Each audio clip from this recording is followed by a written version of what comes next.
we're going to talk about 5 levels of productivity discipline. I think this is going to be an important one.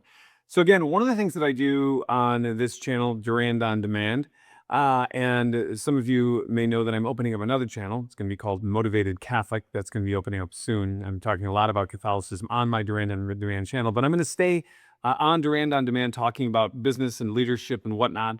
But as I've gotten older in life, I have really decided that if I'm going to make the message complete, people always say, "Hey, what's your higher why? What's the thing that drives you, or what's the fullness of the message?" And people talk about all things, like integrity and, like I'm going to give you some insights here that do pertain to what it means to be a man or woman of God in order to do well in leadership. Because frankly speaking, that's the greatest way to lead anyway. And even people who maybe don't adhere to the faith, like I can remember G.K. Chesterton once said something like, I'm paraphrasing, that even if I was not Catholic, I would want my accountant, my lawyer, and my doctor to be Catholic, or maybe my neighbor, or something like that. And what is he saying by that? He's saying, well, he would want them to be a moral person who believes that they are accountable to something more than just getting caught here on earth, but that a divine presence, God himself, can see everything they do. And there's a consequence to all those things they do because it keeps people in check. Okay. But we're going to talk today about 5 levels of productivity discipline. This is a key message, and be sure that you are subscribing and you share with others if you like these types of messages. But 5 levels of productivity discipline. What do I mean by this? Well, a lot of times if we do well in growing as a professional, the way that we do well is we can kind of like mark our maturity. So for example, as an athlete, you would say, my goal is to run under a certain time for speed, or my goal is to lift a certain amount to be able to jump a certain distance. So you measure it. I'm jumping this far, and ultimately I want to jump this far. Okay, great. When you measure wealth, you do the same thing. I have this much money, I want to have this much money. When you grow business, it's the same sort of thing. In your personal development, you should look at certain markers that tell you that you're behaving the right way.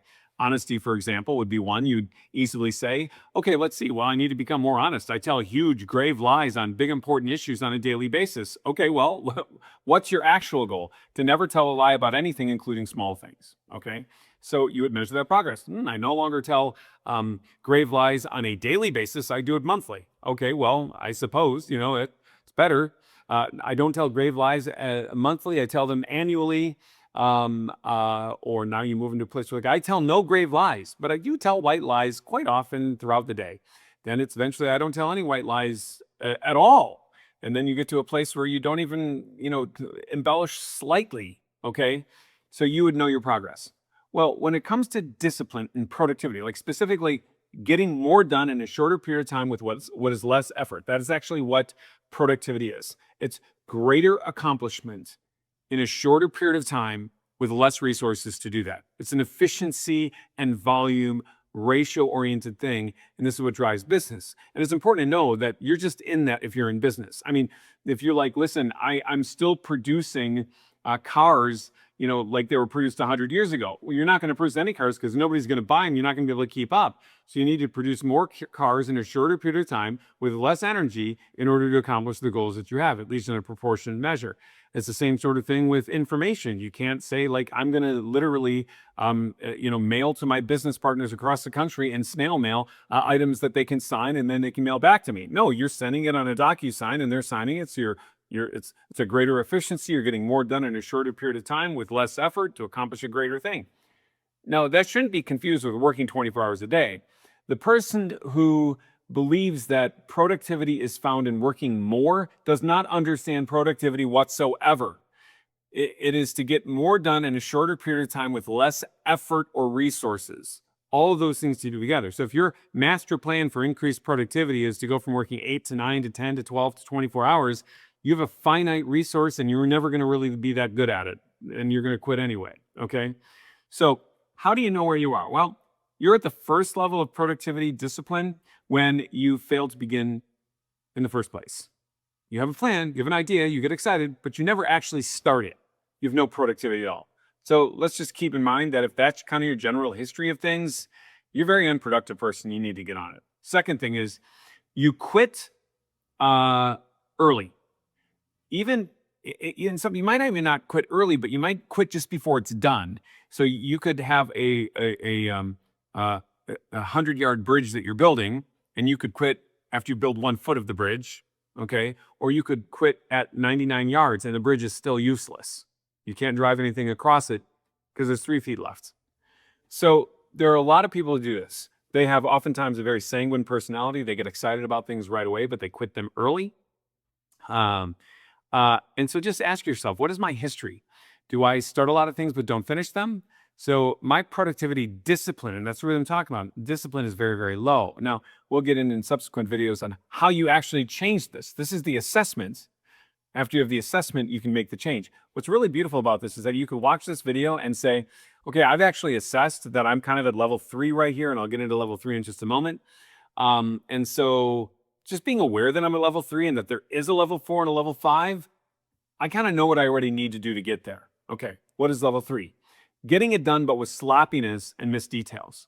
Okay, so this is definitely a better person to have than the person who fails to begin with. It's better than a person who quits before it's done right, but it also can be dangerous because if your job is to pack parachutes and you do it sloppily, people could die. Okay, I suppose it's better than getting the parachute bag out and the parachute, but not putting it in there. That would be level 2 because you have no chance of letting it in. And it's certainly better than just saying, hey, didn't pack the parachute at all. Good luck jumping out. There's some chance of survival, but it's still pretty precarious and dangerous. And depending on what work it is you're doing, the cost can come at too great to get it done sloppily. Okay.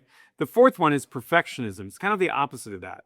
The perfectionist is the person who never gets it done because they spend way too much time making it absolutely perfect at an unreasonable level.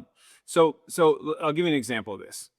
I remember there was in like the 1980s where quality control is becoming a little bit more universal in its understanding, and the Japanese were way ahead of a lot of Americans in quality control standards.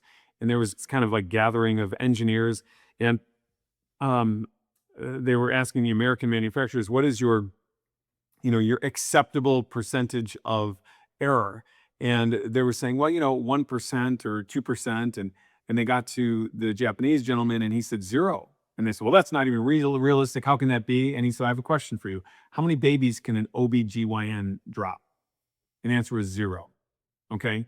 So in looking at that, we would have to ask ourselves, how do we really understand this relationship between perfectionism and doing things perfectly? So if you're going to measure a building to build it, you can't just go, I think I did the math good enough. You have to go, well, I think I did the math. I double checked it. I had a colleague double check it. And we are very credible, competent people, and our work has been double checked. Now we can move forward. The perfectionist would be the person who never stops triple, quadrupling checking. Okay. If you're a pilot, you don't have a lot of room for error when something goes wrong. Okay. So you have something happen with your trim or with an engine, and now you need to make an assessment as to what it is you're going to do. And you make that assessment as perfectly as you can according to your judgment, according to your training, and according to the amount of time that you have left because altitude is running out. And then you do something. The perfectionist still works on solving the problem until they crash. There's a difference between the two. So you don't want to fail to begin in the first place. You don't want to quit before you're done. You don't want to get it done sloppy. And you don't want to be a perfectionist. What do you want to be? You want to get it done the right way on time. That's what you need to do. So if you have a track record of getting things done the right way and on time, you will be a leader that people will want to follow. You will be an employee that people will want to hire, and you will be a person they want to promote. And you will also know that you would be maybe ready to do something on your own because you have the proper track record to do it. But if you have the audacity to go after and conquer the world when you're at level 1 through 4, you're going to be buried. There's a lot of entrepreneurs that I know who failed to begin in the first place, but they want to quit their job and mortgage their home in order to start a business. They quit their job and they mortgage their home, but they spend their money at the casino and never started the business. Or they do all of these things and they start the business, but the only thing they fantasized about was the success. They didn't fantasize about the challenge of the hard work, so they quit before they ever get anywhere.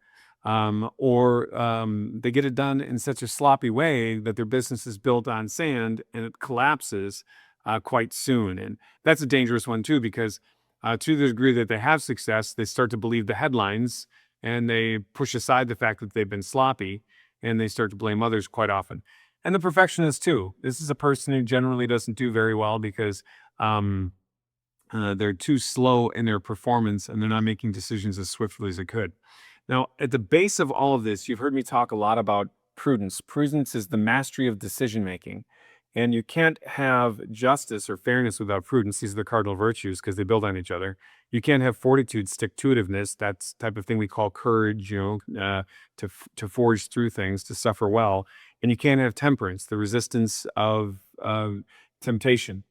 With all of these things, you can build a business, you can lead, you can do well, you can accomplish things, you can have discipline. Without them, you can't. So go back to some of my videos where I talk about prudence, justice, fortitude, and temperance, because those are where you really want to find the solutions if you are negligent, derelict, or behind at these 5 levels. And if you do that, things are going to go well for you.